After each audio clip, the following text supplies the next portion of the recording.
পরিষেবা ধিক্কার পরিষেবা ধিক্কার আছে বলতে মানে লজ্জা লাগছে একটা মিডিয়ার সামনে এগুলো কথা বলতে আমাদের নিজেদের বিবেকে বাজছে।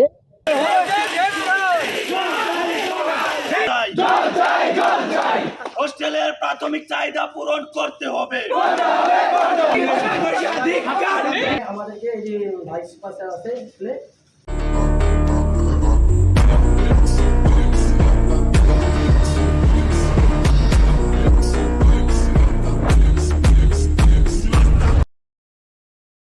जल नहीं जल चाय का नारा लगाते हुए उत्तरबंग विश्वविद्यालय में विद्यार्थियों ने प्रदर्शन किया है।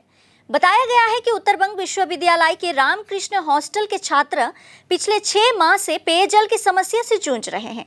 समस्या का समाधान नहीं निकलने पर छात्रों ने प्रशासनिक भवन पर ताला लटकाकर विरोध प्रदर्शन किया। आज जल नहीं जल चाय का नारा लगाते हुए उत्तरबंग विश्वविद्यालय के वॉच एंड वार्ड और प्रशासनिक भवनों के प्रवेश द्वार पर ताले लटकाकर धरना प्रदर्शन किया। बाद में छात्रों ने विश्वविद्यालय के रजिस्ट्रार का घेराव कर प्रदर्शन किया। आरोप है कि हॉस्टल में 6 माह से पीने के पानी की व्यवस्था नहीं है। बाथरूम का दरवाजा टूटा हुआ है।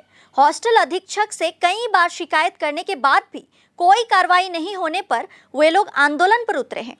वहीं उत्तरबंग विश्वविद्यालय के कार्यवाहक रजिस्ट्रार देवाशीष दत्त ने कहा कि रामकृष्ण हॉस्टल की समस्या पर कल चर्चा की गई। 2 पेयजल मशीनें लगाई जाएंगी, बाकी मशीनें अगले सप्ताह के भीतर लगाई जाएंगी। साथ ही हॉस्टल का दौरा कर छात्रों द्वारा उठाई गई समस्याओं का समाधान किया जाएगा। তো আজকে দীর্ঘ 6 মাস যাবত আমাদের হোস্টেলে পানীয় জলের কোনো ব্যবস্থা নেই। আমাদের হোস্টেলে টোটাল 6টা লবি, 6টা লবির মধ্যে মানে থাকে হচ্ছে 300 জন, ঠিক আছে। এখন হচ্ছে গিয়ে সিনিয়ররা বের হয়ে যাওয়ার পরে 150 জনের কাছাকাছি থাকে, 128 জন। সেখানে একটাও অ্যাকোয়াগার্ড নেই। আমাদেরকে যে বেসিনে যে স্নান করা জল, সেই জল আমাদেরকে খেতে হচ্ছে। দ্বিতীয়ত আমাদের যে স্নান করা বাথরুম, টয়লেট করা বাথরুম, সেই বাথরুমগুলোর দরজা নেই। হ্যাঁ, তো আমাদেরকে যে গামছা আছে বলতে মানে লজ্জা লাগছে একটা মিডিয়ার সামনে এগুলো কথা বলতে আমাদের নিজেদের বিবেকে বাজছে যে একটা স্নান করা বাথরুমের সামনে আমরা গামছা দিয়ে সেখানে ঢেকে সেখানে স্নান করছি, ঠিক আছে। মানে কী বলবো, এটা বড় বড় ভাষা নেই এখানে, মানে লজ্জা লাগছে বলতে। তৃতীয়ত উপরে ছাদ ভেঙে মাথার মধ্যে ইটের গুঁড়ো পড়ে, রাত্রিবেলা ঘুমাই না, ইটের গুঁড়ো মাথার মধ্যে পড়ে, ফুটো করে জল পড়ে, ঠিক আছে। তো বিভিন্ন রকম সমস্যা হচ্ছে। তো সমস্যা 6 মাস থেকে হচ্ছে। আমরা কমপ্লেন করি, কমপ্লেন করার পর আজকে দেবো, কালকে দেবো, পরশু দেবো, চলে যাচ্ছে। কিন্তু সেখানে দাঁড়িয়ে যখন হোস্টেলের যখন বিল দিতে একদিন দেরি হলে 5 টাকা ফাইন বিল প্রতি, তাহলে তাদের কাছে হিসাব আছে যে কদিন বিল দিচ্ছে না, বিল দিচ্ছে, সব হিসাব তারা রাখে। তাহলে যদি বিলের হিসাব রাখতে পারে তারা, কেন তারা এই হোস্টেলের যে পরিষেবাগুলো পাচ্ছে না, এগুলো হিসাব কেন তাদের কাছে থাকবে না? তাদের কাছে এটা থাকা দরকার, পরিষেবাগুলোর ব্যবস্থা থাকা দরকার। আজকে যখন আমরা আন্দোলনে আসবো তখন কেন আমাদেরকে সুপার ফোন করবে, আমি নাম বলবো না, সুপার ফোন করে বলবে যে ছেড়ে দাও, ব্যবস্থা করে দিচ্ছি। আগে তোমাদের চোখ ছিল না, আগে তোমরা দেখোনি, আগে কোথায় ছিলে তোমরা, আগে কোথায় ছিলে? আর আমাদের সবথেকে বড় সমস্যা হচ্ছে দুসাইড দিয়ে দিন যাচ্ছে, দিনে নালি মশা, মানে সমস্যা যদি বলি একটা খাতার পেজে লেখি সমস্যা শেষ হবে না হোস্টেলে, ঠিক আছে। তাহলে ম্যাচ বিল নেওয়ার সময় ম্যাচ বিল টনটনা নিচ্ছে, খাওয়া খেয়ে, মানে কি বলবো, মানে পেটের এমন সমস্যা, হসপিটাল যাচ্ছি, হ্যাঁ হসপিটাল যাচ্ছি।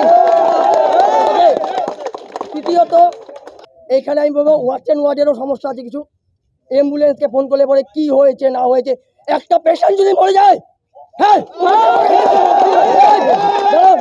একটা পেশেন্ট যদি মরে যায় ওকে আগে কৈফিয়ত দিতে হবে আমার যে কি হয়েছে।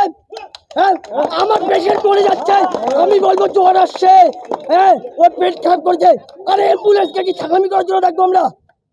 না, এটা RK হস্টেলের ছেলেরা এসেছিল, ওদের দীর্ঘদিন নাকি জল নেই ওদের হস্টেলে। তো সমস্যার কথাটা আমরা খুব সম্প্রতি আমরা জানতে পেরেছি, এর আগে আমি জানতাম না। এত যে সিরিয়াস বিষয়, যদি জল নেই, আমরা জানার সাথে সাথে গতকালকে এমার্জেন্সি মিটিং করেছে হস্টেল মনিটরিং কমিটি, সেখানে সিদ্ধান্ত হয়েছে এবং সিদ্ধান্ত অনুযায়ী আজকেই ওদের হস্টেলে জলের ব্যবস্থা করে দেওয়া হয়েছে। 2টো অ্যাকোয়াগার্ড আমরা লাগিয়ে দিয়েছি। না, বাথরুমের দরজা লাগানো হয়, আবার কিভাবে ভেঙে যায় এই প্রশ্নটা আমার মনে হয় ও স্টুডেন্টদেরকে করলে ভালো হয়। হ্যাঁ, আর ইঞ্জিনিয়ার আমাকে বলছে যে প্রতি মাসে ওদের বাথরুমের দরজা ঠিক করে দেওয়া হয়। ওদের শুধু বাথরুমের দরজা না, দরজার যে ফ্রেম, সে ফ্রেমটা পর্যন্ত ওদের ভেঙে যায়। শুধু তাই না, করিডোরে লাইট দেওয়া হয়, বাল্ব দেওয়া হয়, সে বাল্ব থাকে না। তো এগুলোর দায়িত্বটা তো স্টুডেন্টদেরকেও নিতে হবে, যে কী করে আমি হস্টেলের যে প্রপার্টি, সেই প্রপার্টিটাকে আমি রক্ষা করব। আশা করি এই সমস্যাগুলো সাধারণ সমস্যা, এগুলি মিটে যাবে। মিটেও দিয়েছি আমরা অনেক সমস্যা। আর এই বাথরুমের সমস্যা, এটা 2-1 দিনের মধ্যেই মিটে যাবে। এখন দেখুন, স্টুডেন্টরা তো এরা তো নানান ধরনের সোশিও ইকোনমিক ব্যাকগ্রাউন্ডের থেকে পড়াশোনা করতে আসে, তাই আমরা কশন ডিপোজিটটা বাড়াতে চাই না। আমাদের কাছে অনেক দিন থেকেই এটা 100 টাকা করে আছে কশন ডিপোজিট, সে 100 টাকা করেই রেখে দেওয়া হয়েছে। তো সবাই তো ওখানে ঠিক ধ্বংসলীলা চালায় না, নষ্ট করে না, প্রপার্টি অনেকে মেনটেনও করে ওখানে। তো সবার কথা চিন্তা ভাবনা করে এটা 100 টাকা করেই রাখা হয়েছে।